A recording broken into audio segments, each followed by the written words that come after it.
meron tayong bagong dating na laruan, kaya meron tayong bagong episode today. So, let's go.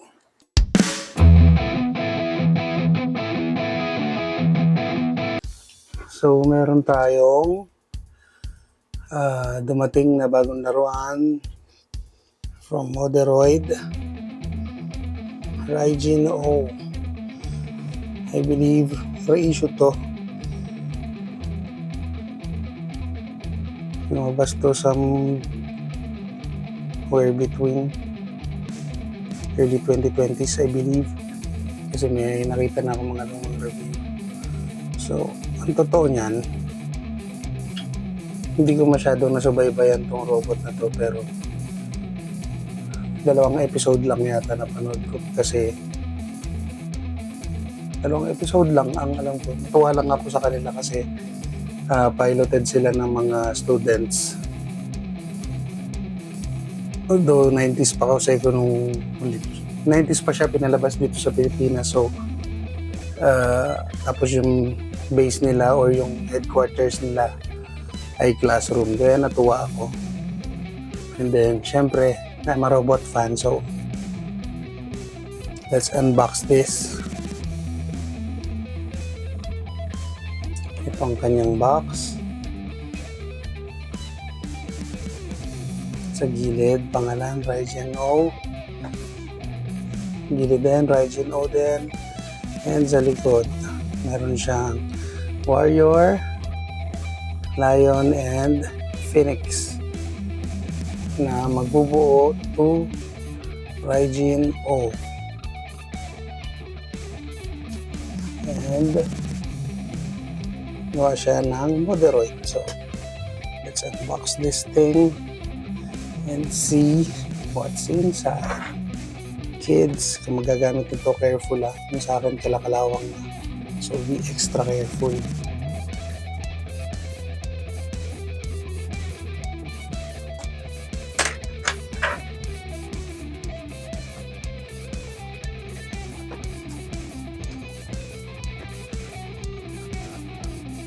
Come on.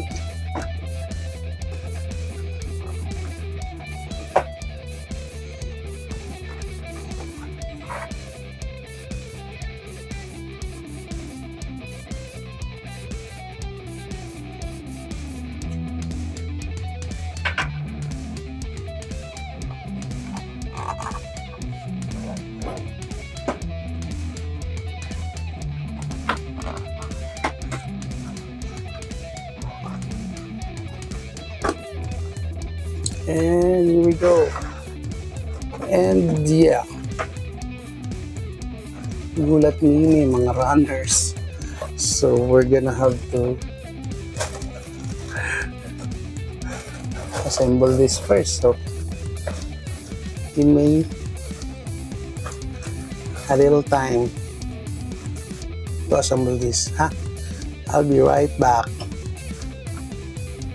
One eternity later. Okay, we're back.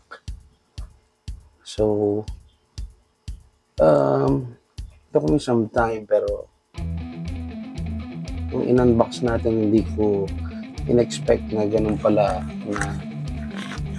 na plastic model pala siya. So, na kailangan pang buuin. So, yun. Took me some time, pero we did it. So, si Raijin O ay binubuo ng 3 characters, namely Ken O, also known as Sword King. Translation literally Sword King. And then Ho literally translates to Phoenix King and Juo. So yun, gaya nga nasabi ko, dalawang episodes lang yata napanood ko dyan. Talagang kinuha ko lang tong kit na to just to heal my childhood. So meron kasi kung hindi magandang experience when I was a kid. So, huwag na natin pag-usapan yan. So, anyway, nahil naman na yung childhood ko through this. And, ngayon, pag-usapan na natin yung mga parts. So, eto si Sword King, also known as Keno. Yeah. Yan. Yan si Keno. Yung bawat isa niyan ay medyo lang naman. Medyo articulated. And so, ayan siya sa rotating table natin. Iba natin konti kung may ibababa pa. Wala na. Yan eh. Yan. So, magandang kulay niya. White, blue, yellow, and transparent green. Translucent green. Translucent green. So, yan. And sword. May sword siya. So, ngayon, tingnan natin ang kanyang articulation. May elbow na hindi double jointed, single jointed lang. May bicep, and then yung kanyang shoulder, konting up and down sa ulo, and on left and right. And don't move it too much kasi point. So, ayan. Meron siyang hip joint, knee joint na single din, and feet kasi para sa transformation. That's basically, meron siyang waist pala, meron ding waist. So, yun. That's it for Keno.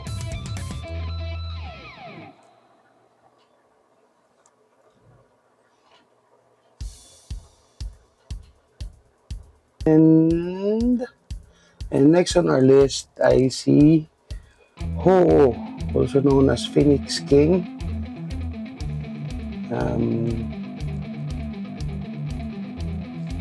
What can I say?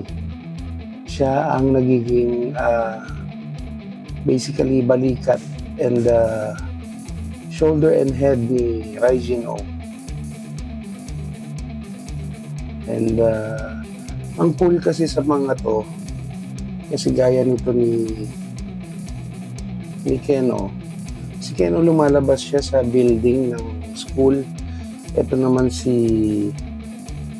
pangalan nito, si Oo ay lumalabas sa swimming pool ng school. Kaya nagustuhan ko rin yung sa dalawang episode na napanood ko dun sa Raijin-O. Tuwan-tuwa ako kasi mga estudyante, yung mga nasa headquarters nila, yung mga pilots ni Raijin-O, mga students, mga batang-bata pa rin ako kasi 90s din pinalabas to eh. So, ayun. That's basically Oo, and kulay niya ay red, white, and konting yellow and blue sa ulo ni Raijin-O. Kung makikita niyo sa chest ni Oo, ay kita yung ulo ni Raijin-O somehow. Ayun. There. Yun. So, next bit ay kay Juo. And ayan, yan naman si Juo. Isang lion. Juo, also known as Beast King. Siya ang bumubuo ng feet at saka legs ni Raijin-O Si Kenho kasi siya ang bubuo ng torso. So, ayan. That's basically it. Sobrang basic. Kay Ho-Oh, wala siya masyadong articulation due to transformation na. Bukod sa pakpak, ito konti lang din. Ball joint dito sa paa. Konti dyan. Little sa ulo. And sa buntot, wala. So, ayun. Si Ho-Oh ay lumalabas. Si Juho, siya naman ay lumalabas sa court ng school, sa basketball court. Nakabaligtad siya. Then, pagka lalabas na sila or magde-deploy, ang cute, nakabaligtad siyang ganun sa court and then babaligtad siyang ganun. So, yun. So, since na-review na natin, actually, meron pa siyang apat na member na si Bakuryu Dragon na nagta-transform to Bakuryu pero hindi pa siya dumarating.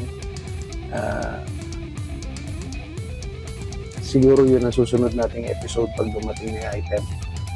And I'm expecting na ano din siya, para siyang plastic model din, bubuuin siya. So, yun, let's go ahead to transformation. Let's go. So, let's proceed sa transformation. Una natin gagawin ay, ang weird ng transformation ito, pero since plastic model siya siguro, kaya marami siyang dapat tanggalin and all. So, maraming dapat tanggalin and twist and all para mabuo natin si Raijin O.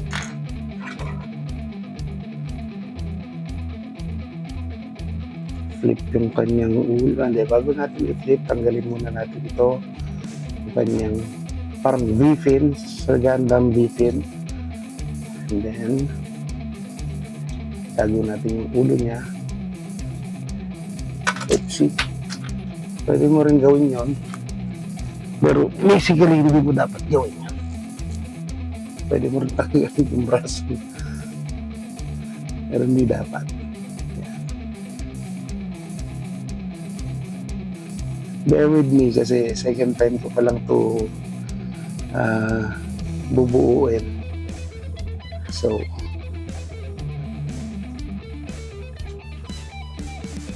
flip, then do that.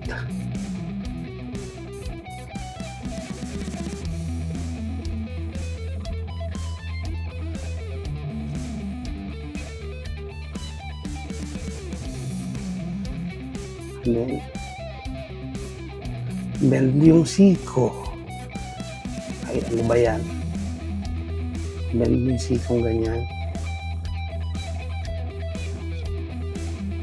Ganyan. And bend mo yung elbow din sa kabila. And basically ganyan yung kanyang kamay. And then bend mo rin to. There. Then atras natin konti yung kanyang shoulder pads. Kasi may ikakabit tayo dyan na ganito.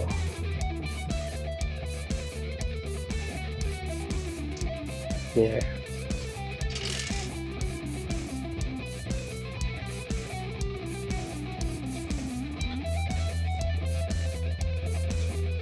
Yan. Yan. Basically,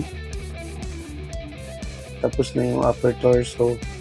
And then, babalik natin tong parang backpack niya. Kanina nandito yung pagkakabit niya sa taas. Ngayon nilipat natin dito sa baba. Dito sa port na. And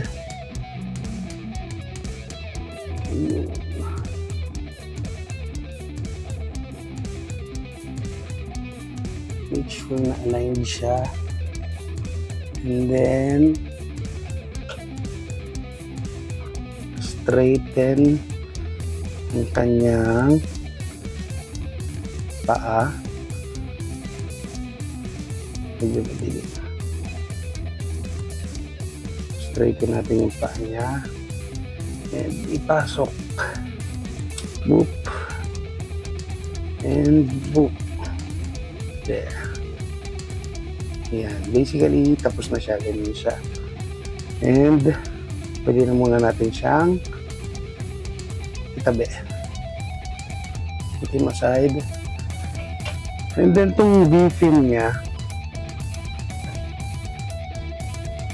pwede natin siyang i-store dito sa ulo ni Juo, kasi ito yung V-fin naman ni Raijin O.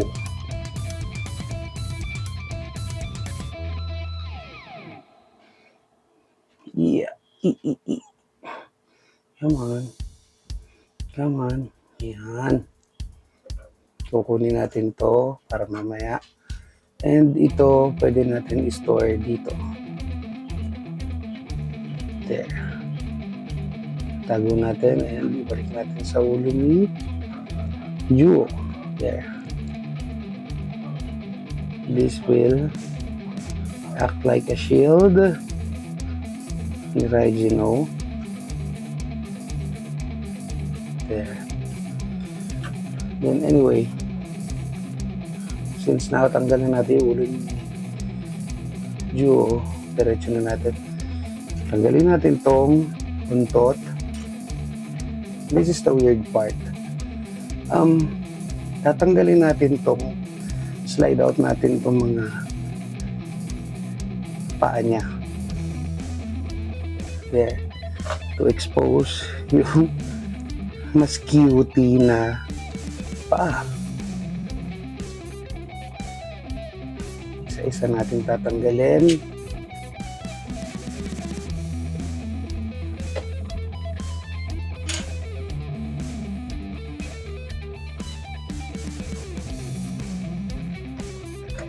Yan. O, diba? Cute ng paa niya. Cutie lang. Putot. And then, open. Then, tago. Pasok natin yan. And close this. And then, same kabila. And syempre, sa likod yan. Yung hind legs na. Tago.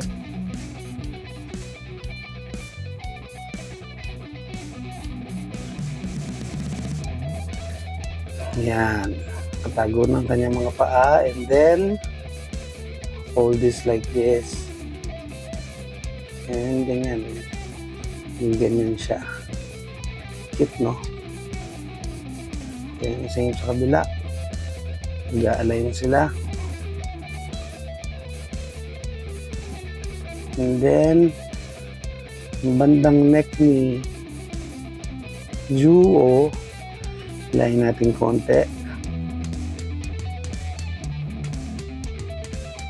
Split, mag-split siya.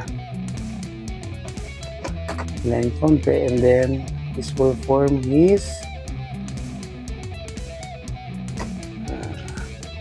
feet. Raijin O's feet.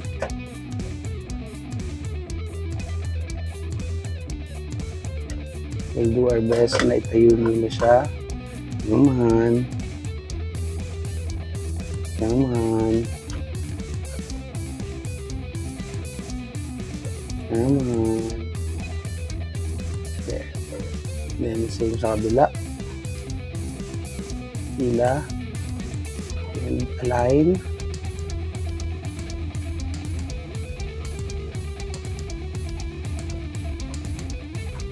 Yeah.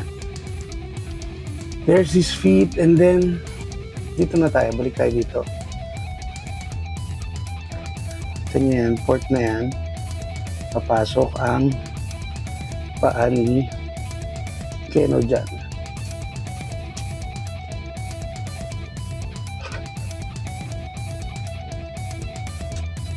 There.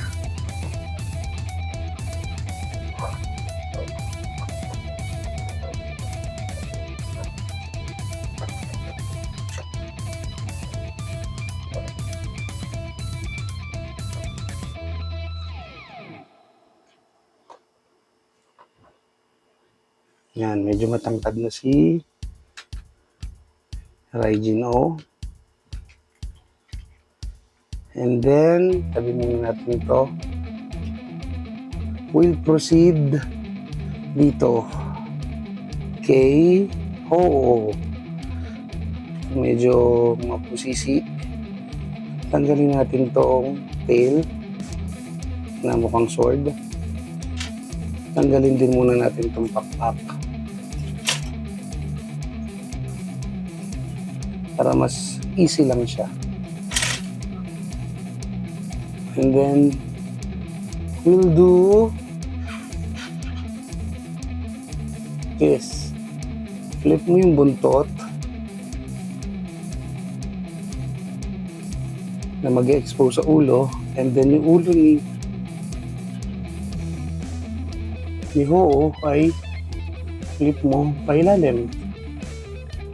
Kita ba? Isa pa. Tinanggal natin yung pakpak and buntot. Flip yung tail. And flip yung ulo pailalim.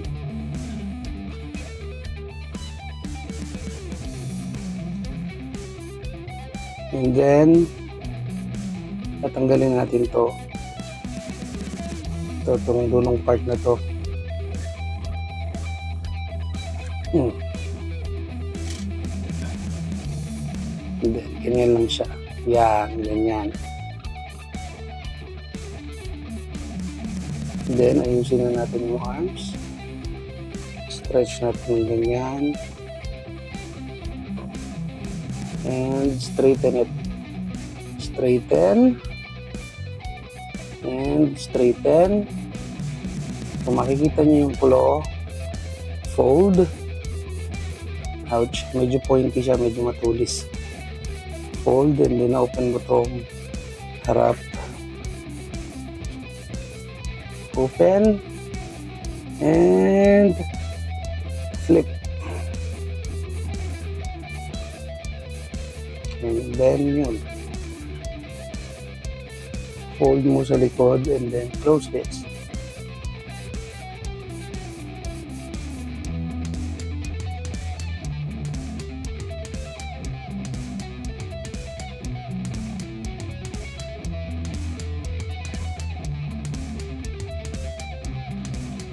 Same sa kabila. Flip.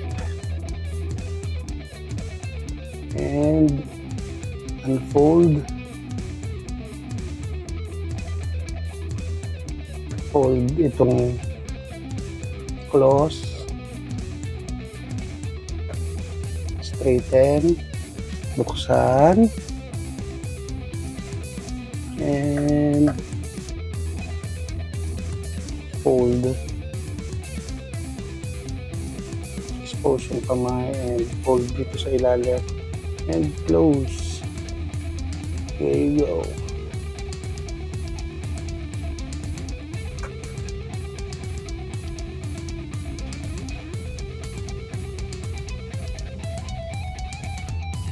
And there. Basically, buo na yung shoulder and ulo ni Raijin O. And then, open this up. Open mo yung tail feather. Then, kunin natin to.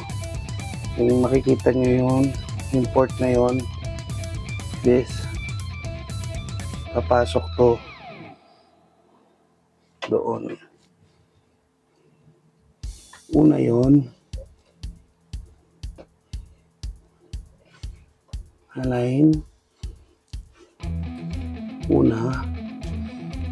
And then, itong Itong puti na to, papasok siya dito.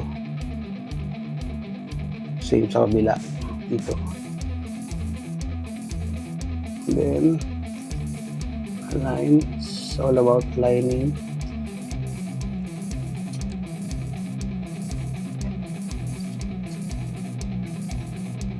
It's all about alignment. And then, pag napasok na, kanyang okay. Come on. Pasok ko na.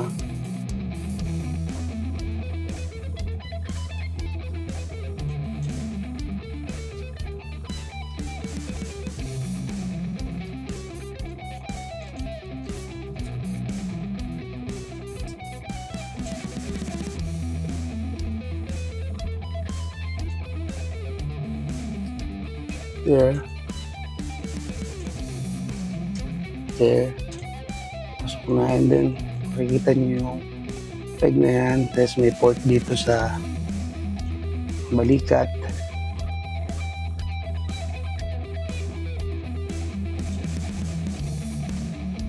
There.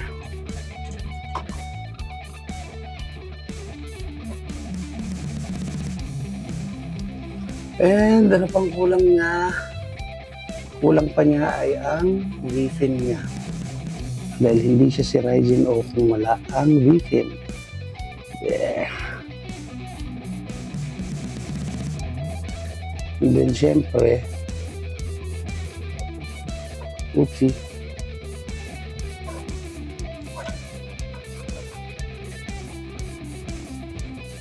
And then, babalik natin yung kanyang pakpak.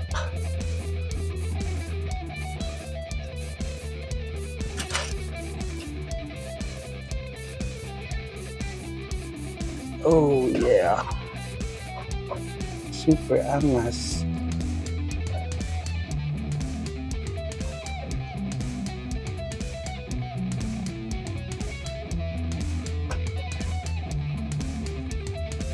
And then, syempre kung mapapansin niyo parang liit na mga kamay niya.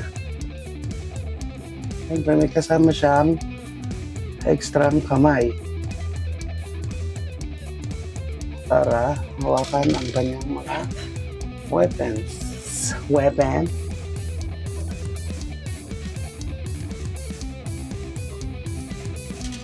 Palitan natin ang kanyang left hand.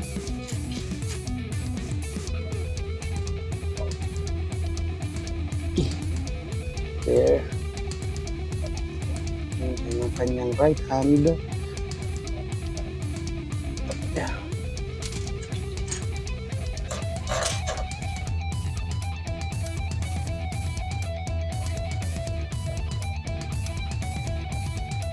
Yan.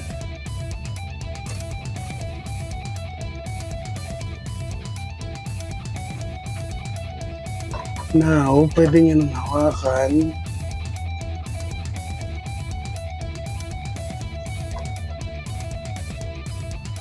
ang kanyang shield ng nahulog. Ay.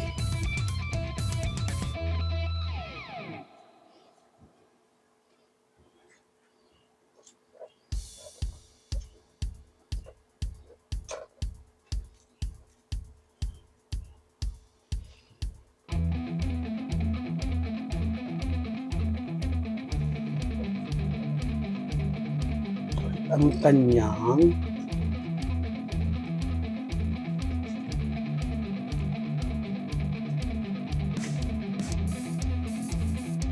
simulan natin para makatayo siya ng maayos.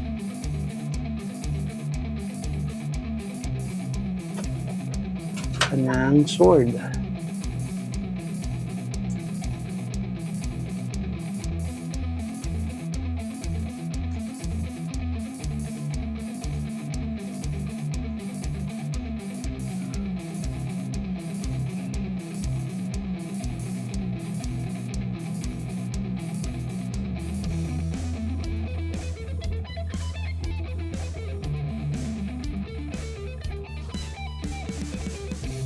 And then,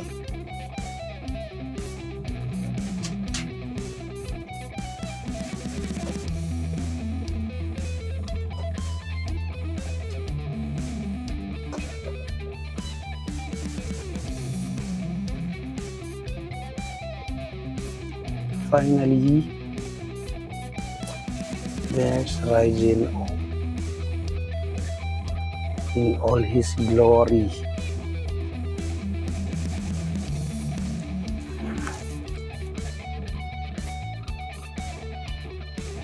Ang angas lang. Ganda niyang tingnan.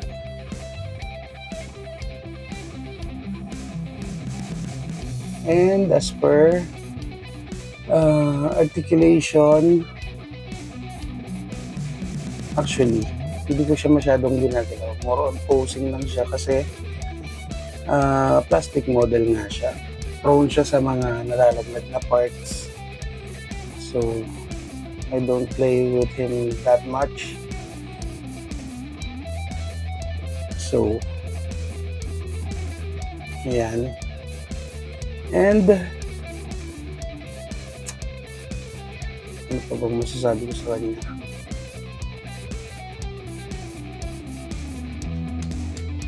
Yun, since yun nga, wala akong idea sa anime, ulitin ko lang din. So, maganda siya. Ang angas siyang tingnan. Mukha siyang anime din sa totoong buhay. So, yun, kung fan ka ni Raijin O or fan ka ng RPN 9 or Ultimate Tito ka na pinanood ng 90s, you can get this. By the way, pwede niyong kunin. Lahat ng items ko ay nakukuha ko, napi-pre-order ko sa Benitoy Express dito. He's one of the best supplier, seller ng toys dito sa area. Kahit gaano pa kayo kalayo, pupuntahan kayo ng the best. Sobrang bait kausap. So, ayun. Sana na-enjoy nyo. Wait natin dumating si Bakuryo. And I'll be seeing you at the next episode, next video. See you guys. Stay nerdy. Bye. Good night.